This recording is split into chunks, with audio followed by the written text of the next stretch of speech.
And usually the computer clock being wrong is a virus. That was my experience. We have the same background, it Yeah. seems like. Yeah, the moon. Yeah. I also have a moon behind me.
Hey, good morning. I have 10 o'clock on my computer, so I think we can go ahead and get started. All right. Good morning. It's 10 o'clock on Thursday, October 2nd, and this is the regular open meeting of the New Mexico Public Regulation Commission. We'll go ahead and get started with a roll call. General Counsel, please. Commissioner Nybert, I am present. Commissioner O'Connell, I am present. Commissioner Aguilera. Also present. All commissioners are present. You have a quorum, Mr. Chair. Great. So we'll go ahead and do the pledge and the state pledge. I pledge allegiance to the flag of the United States of America, and to the republic for which it stands, one nation, under God, indivisible, with liberty and justice for all. I salute the flag of the state of Mexico, The assembled a perfect friendship among the United States. United cultures.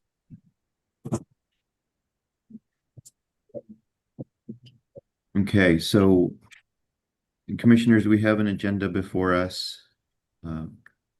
Does anybody have a change to the agenda? Yeah, I would move we proceed with the agenda. Posted. And so we'll just do a voice vote for this. All in favor, say aye. I Okay, nobody opposed. So we'll move on to the announcements section. And 1 second, sorry. Didn't have a printer, so I need to check on this real quick. So I only have one thing that I wanted to note. So we don't have any hearings per se in the next couple of weeks between now and our next regular open meeting. We do have a pre-hearing conference for SPS's recently filed CCN. And so that's a procedural pre-hearing conference. The docket number for that is 2500066, and that'll be tomorrow at 10 a.m. So I want to note that. Don't have any other announcements. Commissioners, do you have any announcements? I do not. I do not. Okay. And we'll move on then to the next. Actually, I'm sorry, General Counsel's office. Do you have any announcements? Just one, Mr. Chair. The Office of General Counsel is currently recruiting for an Associate General Counsel position. So if anyone knows of anyone who's interested in advising the commissioners and serving the state of New Mexico, please let them know. Great, thank you for that. Next on the agenda, we have public comment. So for this, I'll look to Mr. Rodriguez to see if we have any public comment. Oh, Mr. Chair, we don't have anyone signed up for public comment today. Okay.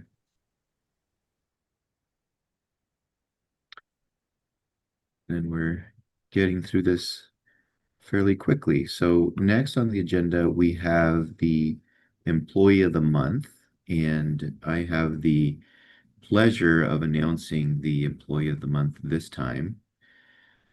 And so this time, commissioners, we might actually have a wrestling match for the belt because we have two Employees of the Month.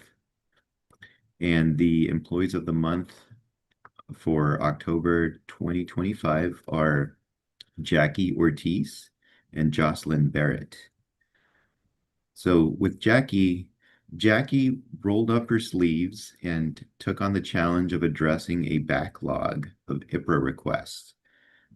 putting in an exceptional amount of work to improve the process. She also recruited assistants wisely and coordinated support to ensure progress was made. Her leadership, persistence, and ability to bring people together made a significant difference in advancing this issue. As for Jocelyn, Jocelyn was an excellent team member supporting the effort.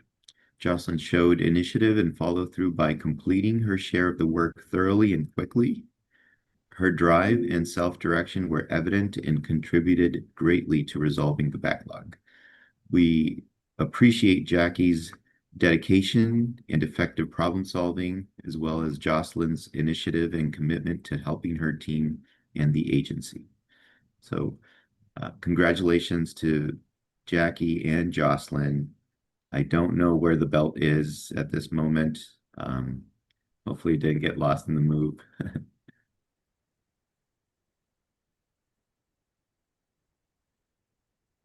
Yeah, two worthy recipients. Thank you, both Jackie and Jocelyn.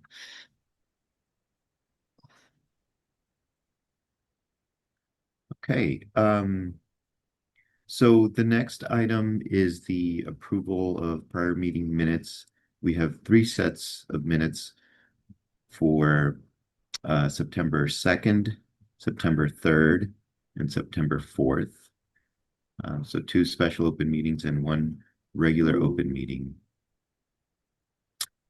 Commissioners, do you have any discussion on those items, or is there a motion to approve those items?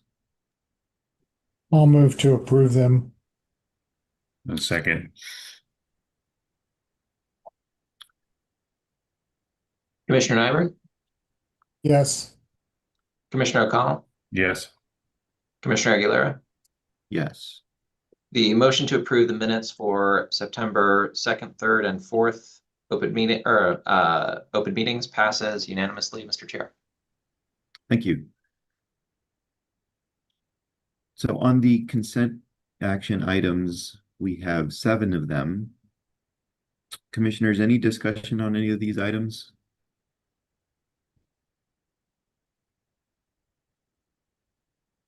No discussion. So seeing no discussion, I will move to approve the consent action items on today's agenda. Second. Commissioner O'Connell, Yes. Commissioner Nyberg, Yes. Commissioner Aguilera. Yes. The motion to approve the consent action items passes unanimously, Mr. Chair. Great. Thank you.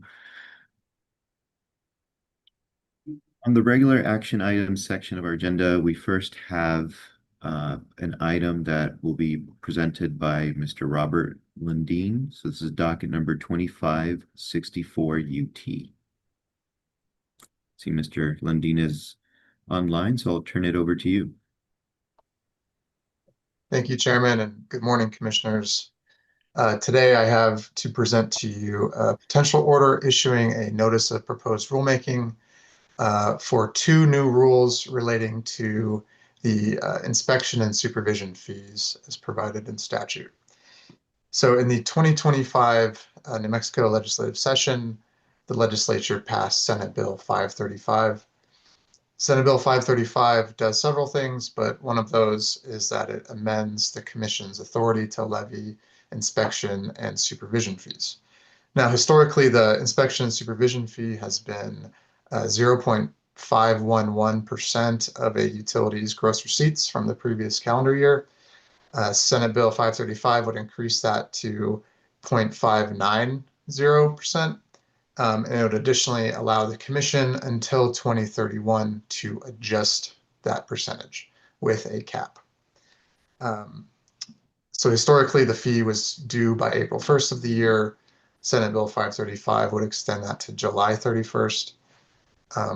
And the provisions of Senate Bill 535 apply to the Public Utility Act as well as our telecommunication statutes under Chapter 63. Thus, for this notice of proposed rulemaking, I am proposing to you 2 rules. One that is applicable to telecommunications utilities and one rule that is applicable to other utilities. Because in Title 17 of our rules, we don't have a chapter that is applicable to all utilities under our jurisdiction. So we have to split it up by telecommunications and others. The rules are largely identical.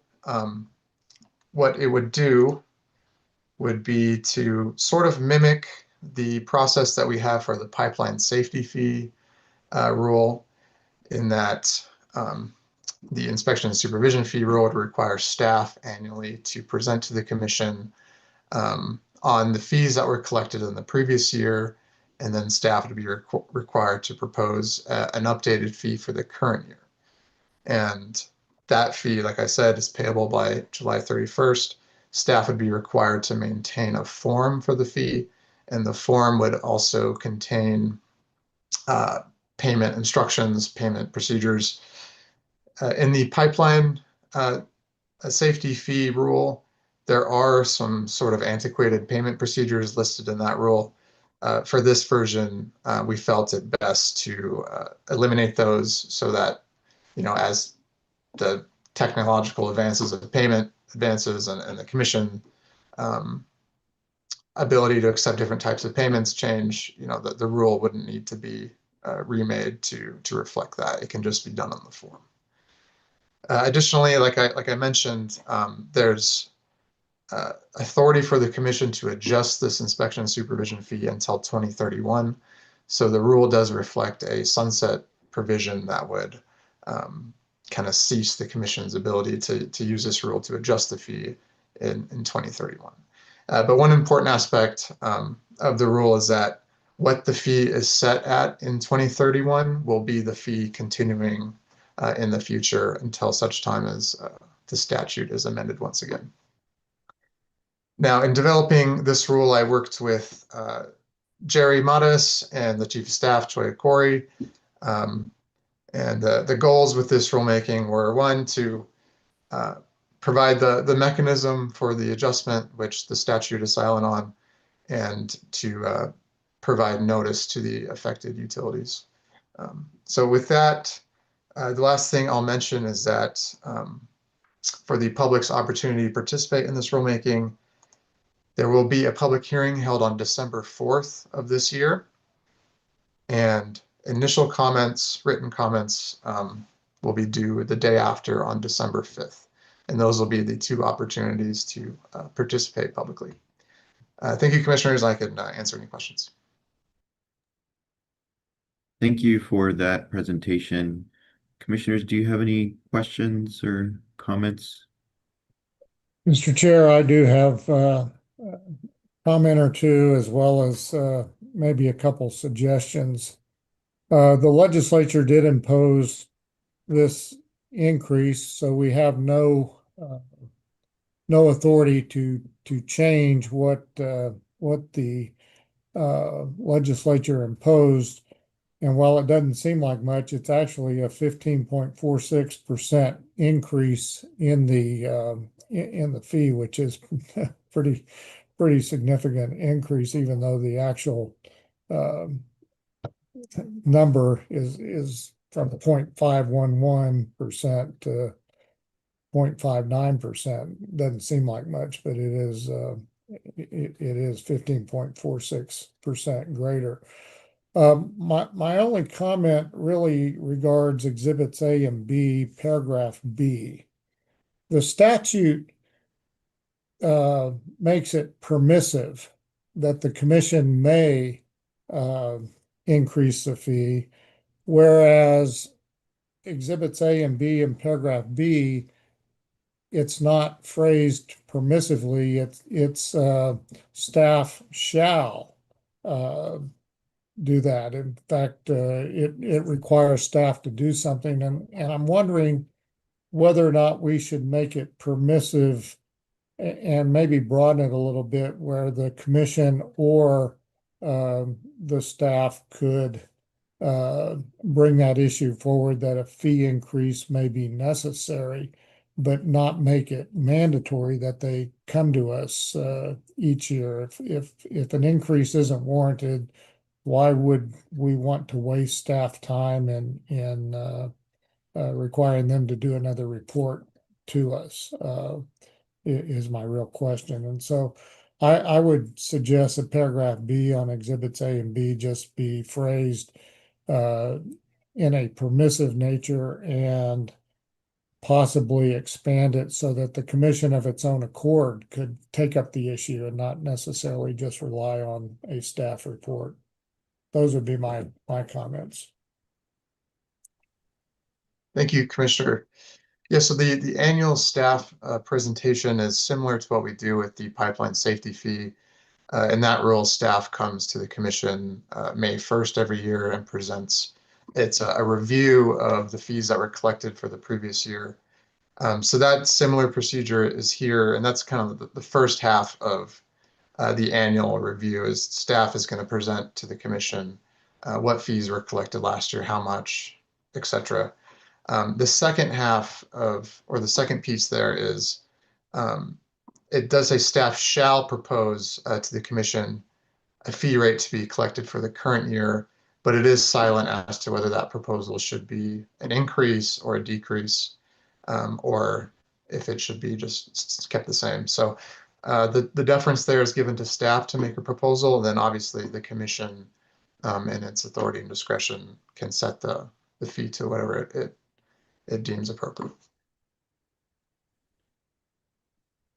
So if appropriate, staff would be able to come in and propose no increase or no change to the fee. That is correct, Commissioner Chairman.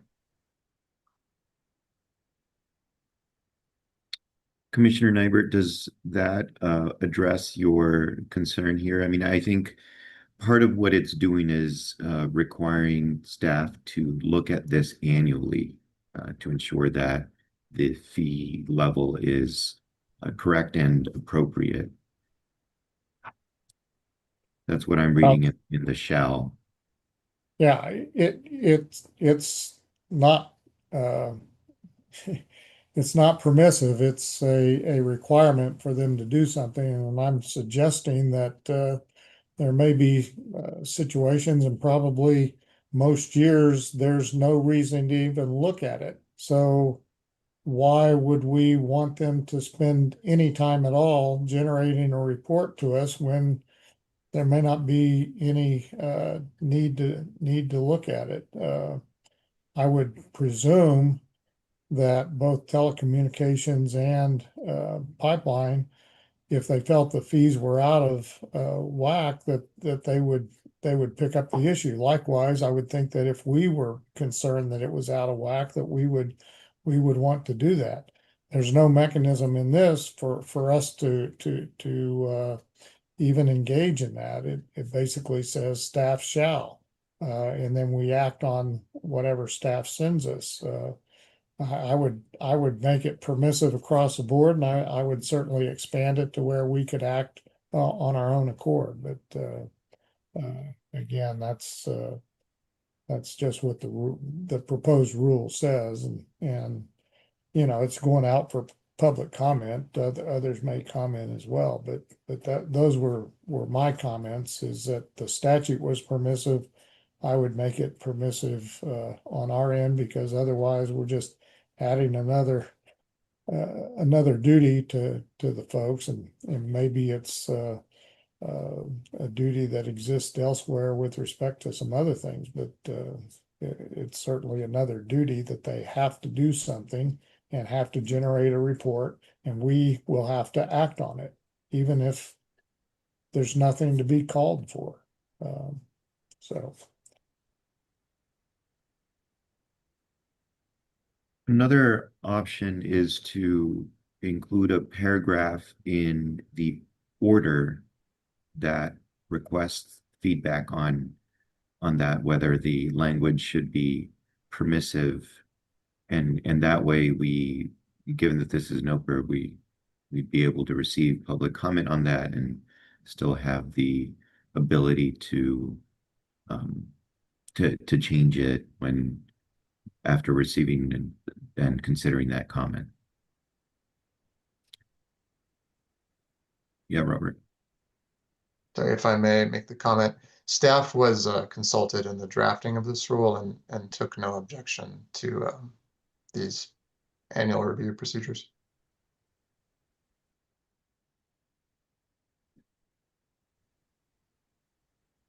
Well, I'm inclined to agree with Commissioner Nybert here. I mean, up to now, it's required legislative action to change the fee, and they don't change the fee every year, right? So we're not in the cycle of every year until we create that cycle. And then the other, if you want to just go theoretical on this, if you don't make it an annual thing, maybe you can look at the fee more often than once a year, right? So, in both cases, I would prefer the flexibility. So, the point is this is a NOPR, right? It's not the rule. People can comment on it. We've always tried to issue the NOPR with what our best foot forward is on how we'd like to end up. So, I would personally prefer to make it permissive and then ask people, hey, is there a reason it shouldn't be permissive? I obviously agree. If I may ask a clarifying question. We're in sections 8B of both rules. Do you want the shall in B1 and B2 to be changed to may? Would that satisfy the concern? Well, I think my point was twofold. Number one, expand it so that it's not just staff that could generate that. I mean, we could do it of our own accord, the commission itself. But number two, I would make it permissive across the board. And I don't have the language in front of me, but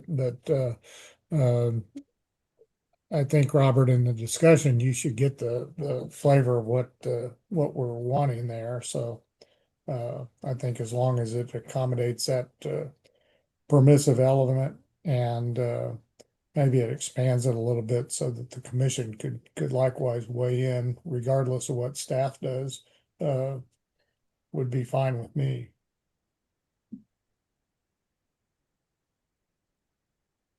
And I guess I don't really have a preference on staff or commission because reality is I'm going to listen to ASD.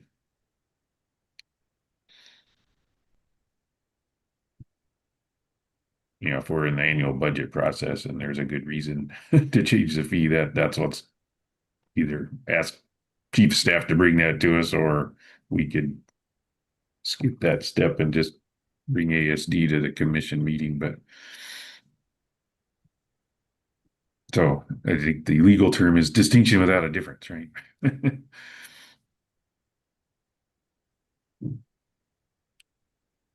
Yeah, and I think those changes are fine with me as well. I would want to include a paragraph in the order, as Commissioner O'Connell said, asking whether this should be for some reason required as opposed to permissive. But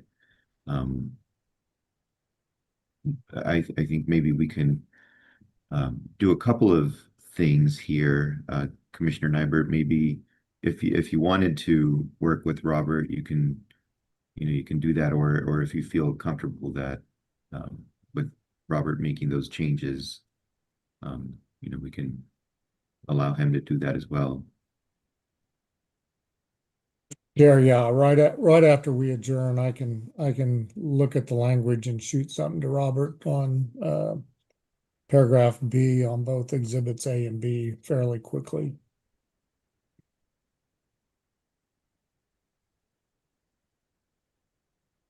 Yeah, I that works for me, especially because this isn't the last word in the process. It's not what we're gonna file with it's out for comment. So release the Kraken. Okay, so I can take a shot at the motion here. I would move to adopt this item with the revisions that Commissioner Nybert and Robert might make to the current draft that carry the spirit of this discussion. No, second. Commissioner Nyberg, Yes, sir. Commissioner Aguilera, Yes. Commissioner O'Connell. Yes. The motion to approve the order and NOPR materials with further changes from Commissioner Nyberg and Robert as reflected by the commission discussion passes unanimously, Mr. Chair. Thank you.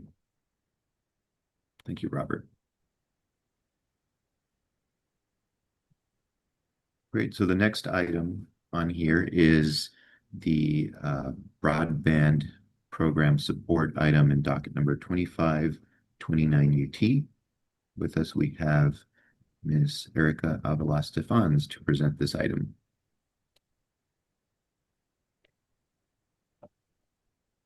Good morning, Chairman, Commissioners. Before you today are two orders in the Commission's broadband program docket. Under consideration are three applications that we received for broadband support. Two applications were from NMPRC requesting funding to build a new construction. And one application was from Smith Bagley asking for broadband program support for maintenance costs associated with projects that were built with broadband program funding. And this maintenance cost support is an issue of first impression for the commission. And the commission currently doesn't have any regulations in place under which to review or prioritize these types of applications. So before the commission are two orders. Both orders grant NMPRC's new construction applications. Where the orders differ is their treatment of Smith Bagley's application. So one order denies Smith Bagley's application, finding that although the commission can give maintenance support, that the commission wishes to first establish guidelines under which to review and prioritize these types of applications before granting funding for maintenance only costs. And then the second order grants Smith Bagley's application, finding that since the commission can grant maintenance support, and because the commission has substantial amounts of funding available to consider maintenance support applications, that granting Smith Bagley's application is the best use of the commission's SRUSF funds. And I stand for questions. Well, thank you. I am a supporter of the second option that would grant the funding for the maintenance support. In considering that request, I think the order goes through several reasons why the commission could be persuaded about granting that request. And some of the ones that I would like to highlight are that this year we do have the funds to be able to grant the request. And additionally, these are projects that the commission had selected. The maintenance would go to support projects that the commission had previously selected in prior iterations of the grant. And so I think it is in the public interest to continue to support that funding that taxpayers have already funded. And also the approximately 50% matching that Smith Bagley had proposed here, I think is reasonable given the circumstances. And so that's just to name a few. I understand the position where the first order comes from. explaining that we currently do not have rules to evaluate such maintenance-only requests. And I think that's valid. Ideally, I think we would have some kind of structure. Overall, though, on balance, I think that given that we have the funds, it is in the public interest to grant the request.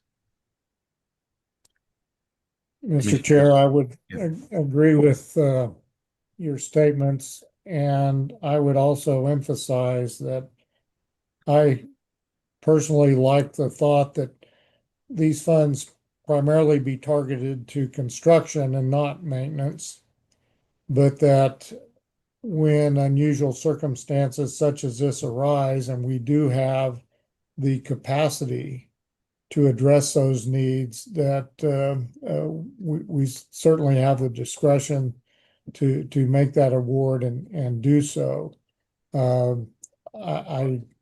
I'm somewhat hopeful that maybe this doesn't become a normal thing, but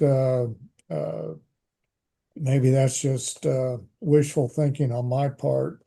But considering the fact that New Mexico is a largely rural state, and that Smith Bagley's encountered some unusual circumstances where, number one, it can't raise the revenue to take care of those maintenance costs, and would otherwise dismantle those locations and maybe move them elsewhere.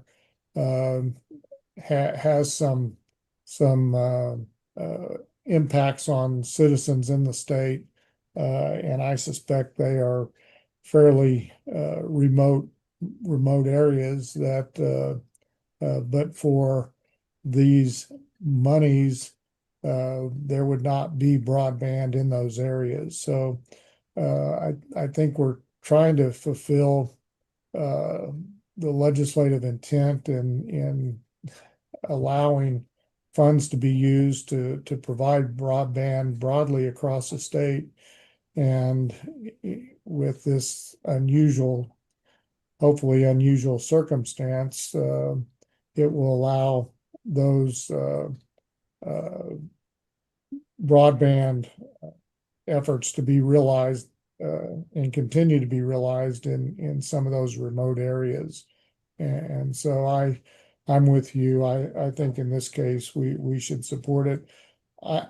I would push back on the necessity to create rules unless we start seeing an overwhelming number of maintenance only requests where we just have to address the issue. But here we have in essence two requests, and one deals with construction, and the other for about $500,000 deals with maintenance. So we certainly have enough leeway in the funding to meet that need, and I would do so in this case.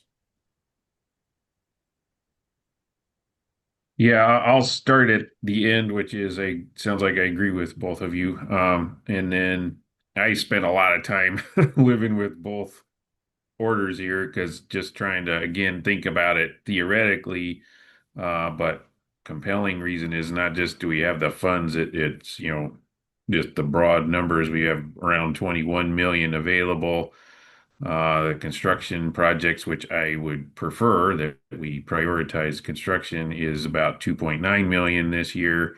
And then this maintenance request is about 500,000. So we're only getting to about 3.4 million out of the 21 million available to spend. So despite all my time spending with the theoretical, which is a better path, reality is not only do we have the money, it's not much money compared to what is available. So I agree, it's worth it to fund maintenance to give these projects in the underserved and unserved areas an opportunity to succeed.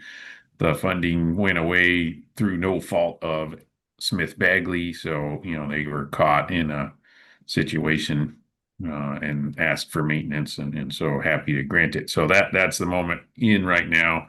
Just pick up some more thoughts that have already been provided. Again, I also prefer to fund construction of new projects over maintenance.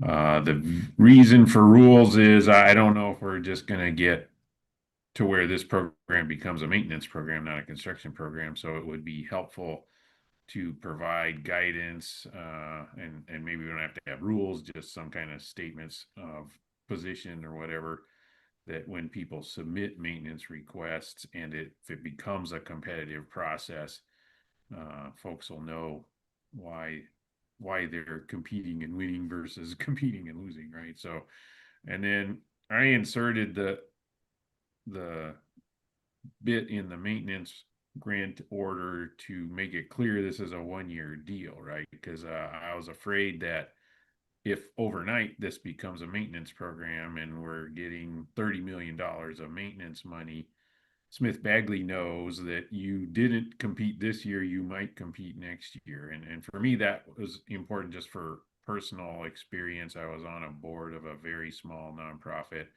We received a grant for maintenance. The organization believed that that grant was going to continue.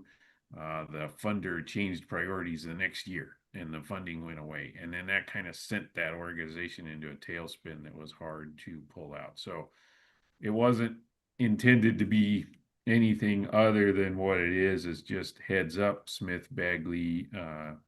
We're happy to provide, the funding you've requested this year, but you might have to compete for it next year and you might not win. So please don't take this as, okay, maintenance is covered for these projects forever. Because again, I just can't in good conscience let that be the expectation, but it could very well be the truth, but I don't know. So I don't want them to assume that, because this was like federal money that went away, probably not coming back. So I wouldn't be surprised if they're going to be asking for the maintenance every year. What I don't know is how exposed the whole program is to maintenance requests, right? How many other similarly situated projects that we have, of the hundreds that we funded just in my time here, how many of them are also struggling because they had federal money that they don't have now? I have no idea. So, we've got a much bigger bucket than requests this year.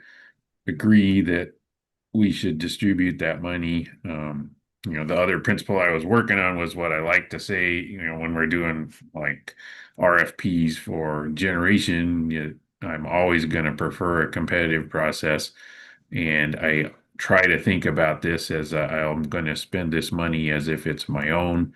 So those two things are why I spent time with, let's not grant the maintenance money, but just reasonableness versus the projects need to succeed versus it's not a large material impact on the amount of money available versus the amount of money we would award if not adding the maintenance to it. So all that stuff. So I'm just sharing with you where I've been over the last 2 weeks. But again, start back to where I started. I agree with the motion awarding all of the requests or the proposal. Commissioner, I don't know if it's me, but I just lost you the last 5 seconds. I couldn't hear what you were saying.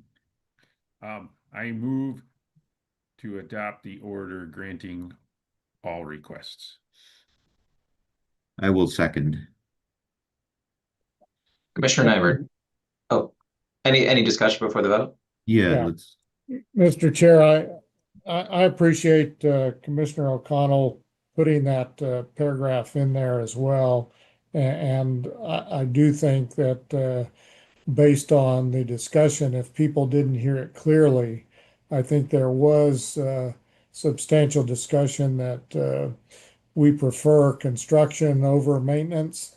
Number one, people should recognize, even though we're granting the maintenance in this situation, it's certainly not where we would like to focus our attention.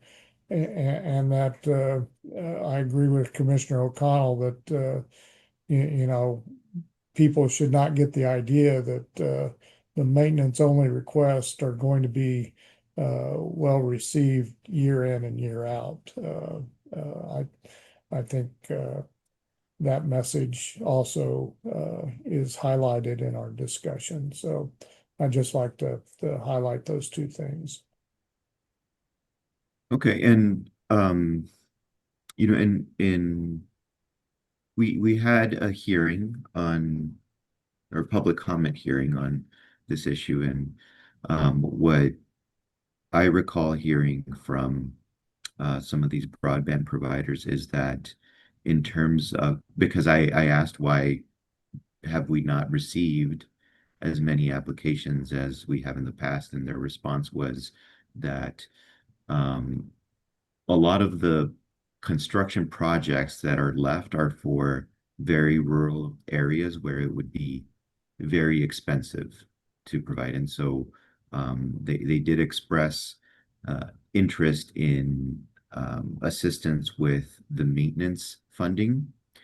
And so I agree with you. I think it's better to um, use the money for construction. At the same time, I think we need to recognize that some of that might be too expensive now. What is still left, and also that we have other sources of funding to help with OBAE and the BEAD money, and so a lot of that is going to construction, and so that puts us in an interesting situation where some of the funding that we are providing is maybe better used to support those other projects. So, you know, I definitely agree that it'd be better to use for construction than maintenance, but also want to recognize that uh, there are some nuances here, and so I want to remain open-minded to how these monies could be used to continue to support the public interest. So we'll see. Any other discussion before we move on to a vote? Yeah, this is always an annual event, these broadband projects, and you know, Commissioner Aguilera, you and I, this is our third one, and it's interesting how every year has been so completely different for Yeah. the same thing, right? Okay, so I think we're ready for a vote then. Thank you, Mr. Chair. So we have a vote on a pending motion to adopt the order approving both construction and maintenance funding. Commissioner Nybert, Yes, Commissioner Aguilera, Yes. Commissioner O'Connell. Yes. Mr. Chair, the motion to adopt the order approving both construction and maintenance funding passes unanimously. Thank you. Your Chair, I think we found the belt buckle. I think if Eric will stand up, we might see it. I was afraid it'd be taken today. I did not bring it in. Thank you, Erica. So now we're moving on to the discussion of potential action section of the agenda. And with us, we have Jerry Mattis to talk about the legislative priorities for the 2026 regular session. Ms. Mattis, I'll turn it over to you. Thank you. Good morning, Chair and Commissioners. So just a little background of how we got to where we are today. In the last 2025 legislative session, that session concluded with a few wins for the PRC. The governor signed several key pieces of legislation into law that align actually with our strategic priorities, and they also further the state's goals for a resilient, equitable, and forward-looking utility landscape. These pieces of legislation included two of our agency's top priorities. One, increasing the utility and telecommunications inspection service fees, which we just discussed earlier with Mr. Lunding, and aligning the state's pipeline safety civil penalty cap with the federal standard, which reinforces safety and our regulatory consistency. Despite our significant efforts from the PRC team throughout the last legislative session, a vital priority to this commission and our agency was SB 109, which passed both legislative chambers with strong support, but ultimately it was not signed by the governor. Therefore, today I am bringing back those priorities for the 2026 session. The last session also, there was consensus among you, the commissioners, that you were supportive of any policy measures that would take the work of our agency to the next level in terms of three things what we discussed, which was compliance, efficiency, and efficacy. And as such, our priorities that we brought last year that did not get signed would have provided the foundation to allow us to get to this point. So today I'm here to say that we would appreciate the weight of the commissioner support in pursuing the cleanup of our enabling statute and also moving forward with creating a self-funding source for the Public Regulation Commission. And with that, I'll stand for questions. First check to see if Commissioners Nybert or O'Connell have any comments. Just a lot of thanks. And I'm trying to weigh less, so don't know if that helps. You want to weigh in less? Got plenty of weight now, but hopefully not tomorrow. Well, I also, want to thank you for the work that you've been doing here, and it seems like what is being put forward is a continuation of what we started already, and I continue to support that, and certainly understand the priorities, and that we should continue to move forward with those. Thank you. And I guess I could make a motion here. I received a proposed motion from Ms. Mattis, so I will read that, and then we'll pause again to see if there's any further discussion. So I move that the commission authorize and support PRC staff to engage external stakeholders on, first, enabling statute cleanup to ensure clarity, accuracy, and operational flexibility. Second, creating a utility oversight fund to support PRC operations and allow for transparency with utilities. And I'll note that this is with the understanding that the commission will review the final language proposed during the legislative process. Second. Commissioner O'Connell. Well, Yes. Sorry, Alejandro, just want to make sure that we don't have any further discussion before we vote.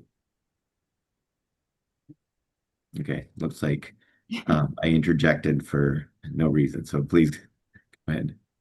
Better safe than sorry, Mr. Chair. Commissioner O'Connell, Yes. Commissioner Nybert, Yes. Commissioner Aguilera. Yes. The motion to allow PR staff to engage external stakeholders on the issues discussed by Ms. Mattis passes unanimously, Mr. Chair. Thank you. Thank you, Chairman, and thank you, Commissioners.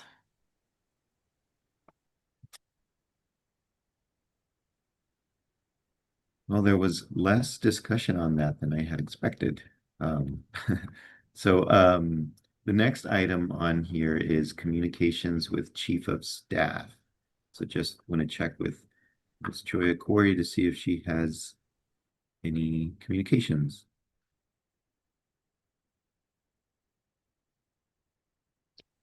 Good morning, Commissioners, Mr. Chair. I just have a couple of updates I'm happy to provide for you. First of all, we are operational in both Albuquerque and Santa Fe offices. That's a really big achievement for the PRC. And I think it's something that we as an agency can be proud of. So if you haven't been to either office yet, please stop by. I do anticipate that sometime in the coming weeks, we will hold an open house just so people can see what it is that we're doing, where we are at, and the progress that we're making.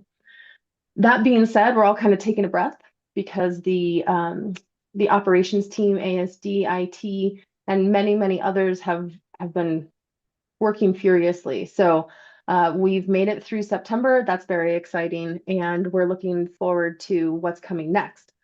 What's coming next? We have a capital outlay request hearing coming up on October 17th that will go over our $5 million request for renovations to the building, which at some point we will move into as our permanent offices here in Santa Fe. That's in the afternoon of the 17th. And then last but not least, I said it last time, I'll say it this time, I'm going to say it every time between now and then, December 1st and 2nd at the Capitol will be the 3rd annual PRC seminar. The save the date has gone out. We are working on building panels. The theme is largely about innovation. So if people are interested in participating or would like to know more, they can always reach out to myself or Jordan Gutierrez. As we build that, it's starting to come together. We're having a good sense of what the panels are going to look like, and I look forward to seeing everybody there. And with that, I'll stand for questions. Any questions, commissioners?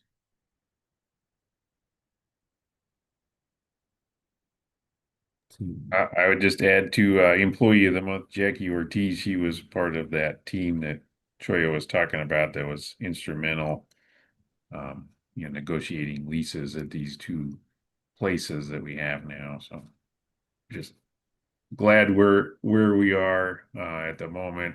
Looking forward to settling in and working hard till the next better thing comes along, which will be moving into our forever home in Santa Fe. Yeah, certainly looking forward to that too. And, also express my appreciation once again to all the staff who's made all of this possible. It's a lot of work, and, I'm just hoping that they get a little bit of reprieve from all of this and are able to recover as well. And then Alejandro's modeling what it's like to sit among the trees in the Albuquerque office. It looks nice. I haven't been yet. It's nice. It's very nice. Well, thank you. So with the next item, communications with commissioners. So Commissioner O'Connell and I apparently got the very similar room at the hotel where we are at this conference, and it seems like your moon is facing in a different direction than my moon over here. Yeah. But so yeah, this is the CREPC YRAB meeting. We have two of these meetings every year, and once again, it's a meeting of the Western regulators and Western energy officials. So Commissioner O'Connell and I are here, obviously, and so is Secretary Kenderdine, and we were able to bring some staff with us, and so was Emnerd able to bring staff, and so we have a pretty good contingent here, and it's a great opportunity to meet with other people in the West who are going through a lot of the same issues. So I was also here chairing the Bosser meeting that we had on Wednesday morning, and also the went to the Krebsy Transmission Collaborative meeting. And so that's a committee that we put together to talk about a lot of the transmission challenges that we have in the West. And there's also opportunities to get together to figure out how to allocate the cost of a lot of these transmission projects that we also need to figure out how to plan. So there are different efforts. Some of them we've had presented before us at special open meetings like the Western, or actually that was a regular open meeting. The Western Transmission Collaborative is one of those pieces. There's another piece for planning, which is called West Tech. I don't think we've had West Tech present at one of our meetings, but that could be something we could do in the future. And so yesterday also I moderated a panel on updates to how the regional markets are going. And so I had a panelist from Pacific Core, one from APS, and then somebody also representing the Pathways Initiative, as Commissioner O'Connell updated us recently. There was a significant piece of legislation that is kind of a game changer in terms of the governance for the market that is operated by the California Independent System Operator. So there's a lot going on, and just feel fortunate to be a part of the conversation. It's my update. Yeah, I agree with Commissioner Aguilar's assessment of what's going on here at Krebsy YRAB, and it's focused on electricity. So a lot about that. And in addition to what he talked about, there was an interesting report out on the Iberian Peninsula incident, in Spain and Portugal earlier this summer. And takeaways were, these new resources that run on inverters, how the inverters are set up is very important. So, if you set it up just to maximize selling electricity to the grid, you're not providing the grid stability and reliability services. So, one just take away from that is next time we do like assessment of readiness, and as we tend to do in the spring for the summer for electric utilities, we ought to ask that they've got their inverters set in the way that helps the grid remain stable. The good news on that presentation is the United States, we bias the settings in the way that would prevent what happened in Spain and Portugal. So it was a bit of a, instead of usually we're like, oh, here's another problem, it was like, hey, this happened over there, but we're in better shape over here. So that was refreshing. And then just after this meeting, I've got two more travelings before the year's over. We're going to go to SPP for RSC meeting first weekend of November. And for the first time in recent memory, we're going to have a RSC retreat. So we're going to talk about, some of this bigger conversation that's going on around the country with how involved should state regulators be in regional transmission organizations.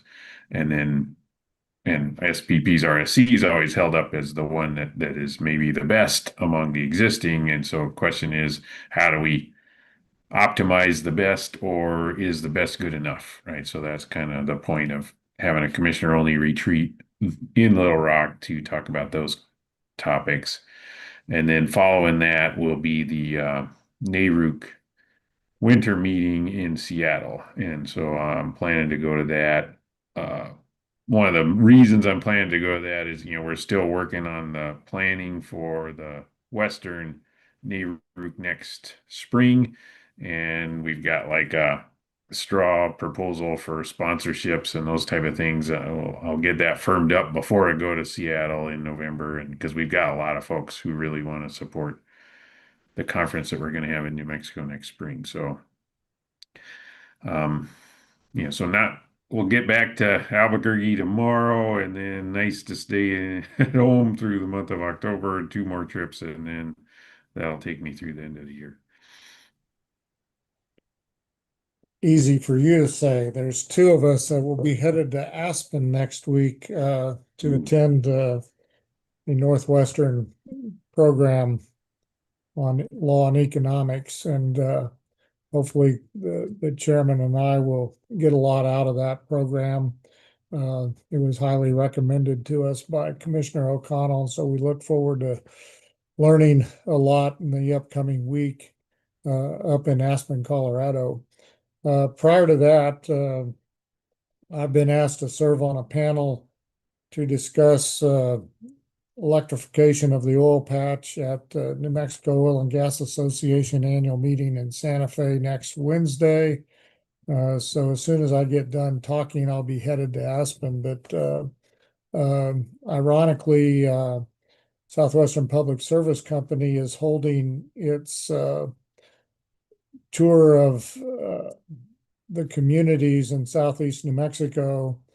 They held meetings so far in Clovis, Roswell yesterday, Carlsbad yesterday afternoon, and then Hobbs there in Hobbs this morning, presenting some of their long-term goals, which largely affect its service area in New Mexico, and of keen importance to Carlsbad and Hobbs, of course, is the lack of electricity in southern Eddy and Lee counties, and one thing that they did go over in the Roswell meeting, which I attended yesterday, was the transmission that is online and in queue to be developed to provide that electrification to the oil patch that has been waiting. I think we're about 41 months since the last meter was issued by SPS in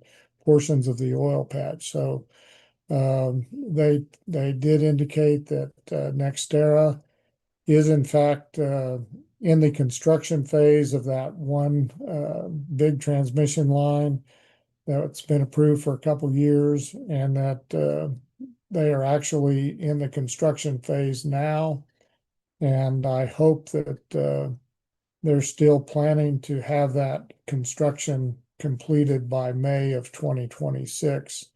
The other line that Commissioner O'Connell and I got to hear at the Southwest Power Pool, that line apparently is getting the green light, not only from the Southwest Power Pool, but it looks like some of the issues that were of concern to the Southwest Power Pool Board of Directors have been addressed, and that line, although it's not scheduled to start construction for a year or so, it looks like it is moving forward now. So that's good news from a reliability standpoint.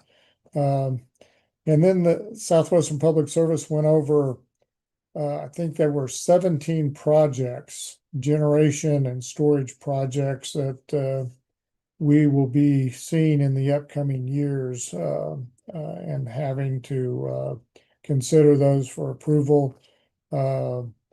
They told the community leaders that they're anticipating tremendous growth in their service area in West Texas and eastern New Mexico.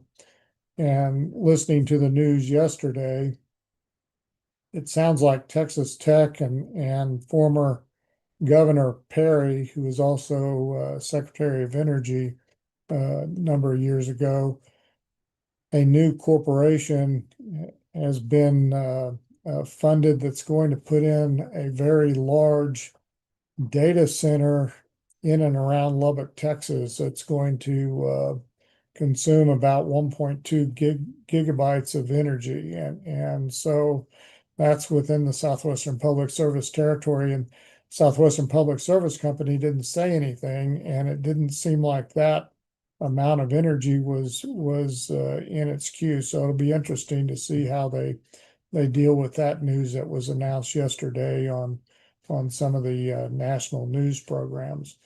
But they did indicate that they were looking to expand the amount of energy that they would have available for customers in eastern New Mexico and West Texas substantially. And if that other data center comes in, it'll be about double what they thought the expansion would be. So exciting times, and we'll be probably at the forefront of hearing some of those things that come our way in due course.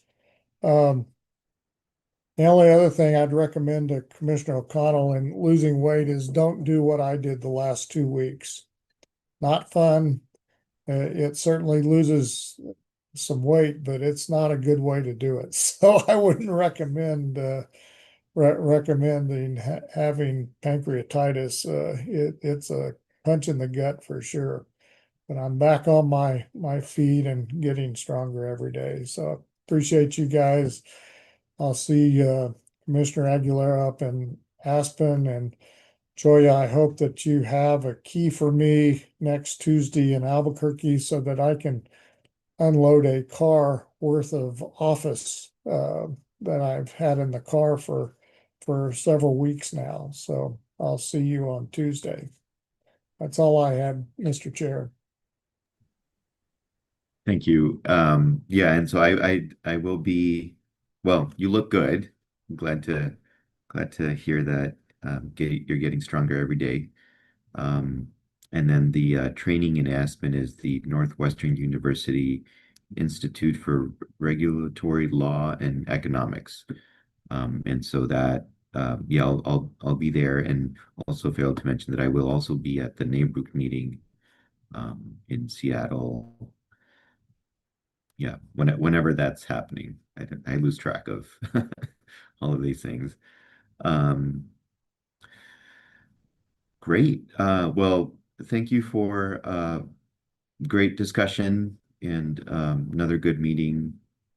I think with that, then we can be adjourned. See you.